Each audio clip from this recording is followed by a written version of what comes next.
Welcome back. This is part 4 in looking at price and demand relationships.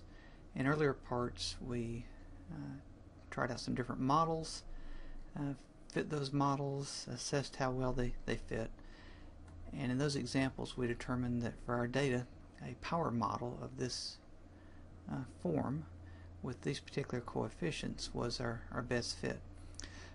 Suppose we want to look at the profit model now based on that price demand relationship. So using these coefficients, assuming a $250 unit cost, putting in a value just to give us a trial value for price, then we'll predict the demand based on these coefficients in this model, and you can see it represented here. Our revenue then is the demand and the price.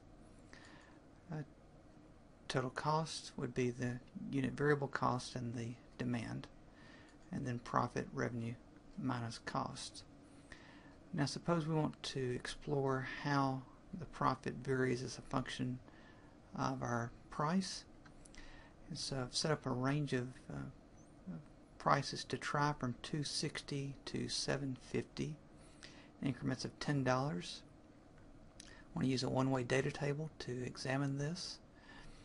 So I want to put a link to profit here in this cell, so equals profit. I'm going to highlight this whole range for our data table. Then go to data, what if, data table. It's a column input, and the column input is price. So select price and OK. And so now here's a whole range of profits. You can see that profits are increasing and then decreasing. I would like to know what is the maximum profit. So equals max. And then we could highlight this range.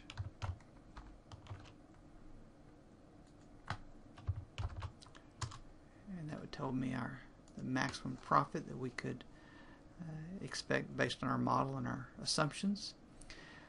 Might want to know what price is it that corresponds to that. Well, we need to look down this profit column, and once we find that maximum value, then move to the left.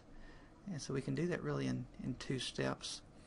One is a match function that will tell us the position within the profit column, and then wrapped around that we're going to put an index function that will say that we want to move down the first column and then to that row. So start with the match, equals match. This is our lookup value, the maximum amount. Our lookup array is going to be this range from our data table. And then we want an exact match and right parenthesis. And so this is really telling me that that best price is found on row 28.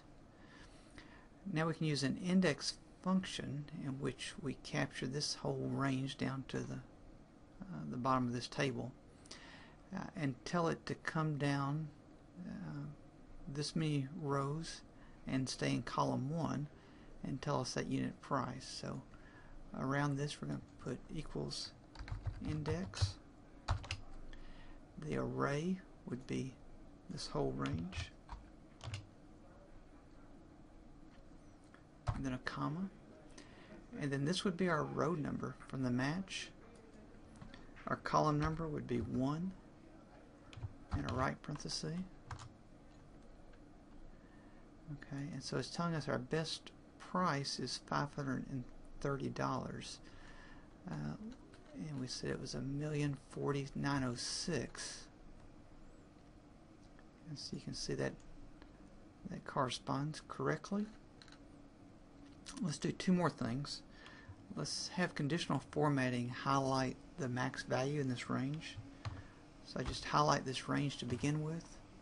Under the home ribbon, conditional formatting, top, bottom, top 10 and change the top 10 to a 1 and enter, and that gets our maximum.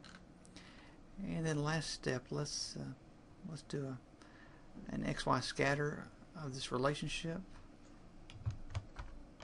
Highlight that range, insert, scatter, XY, and you can see this relationship as price is increasing.